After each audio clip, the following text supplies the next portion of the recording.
বন্ধুরা, একটু অবসরে আছি তো ভাবলাম যে এই অবসরে খা খা রোদ গরম, তো একটু নদীর ধারে বেড়াইতে যাই। তো যেই কথা সেই কাজ, আজকে আসলাম আমাদের বাড়ির পাশে এই যমুনেশ্বরী নদীতে। তো দেখেন লোকজন খেয়া পারাপার করতেছে। তো এই নদীর ধারে এসে মৎস্য শিকার, তারপর নদীর ধারের বাতাস, পুরোপুরি মনটা ভরে গেল।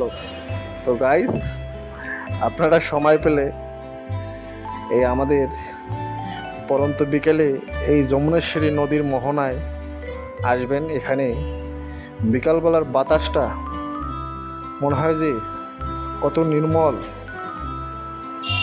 তো বাইরে একটু রোদও ছিল, তো যদি সারাদিন এরকম নদীর ধারে বসে থাকা যেত কাজ কাম বাদ দিয়ে, তাহলে মনে হয় খুব ভালোই হইতো। যাই হোক, নদী এখন একটু পানি কমে গেছে, কিন্তু তারপরেও নদী তার বৈশিষ্ট্য ধরে রেখেছেন। এই যে রিক্সাওয়ালা ভাইদেরকেও দেখলাম, ওনারাও বসে আছেন। তো এরকম সময় পেলে আমি মাঝে মাঝে এই নদীর ধারে চলে আসি।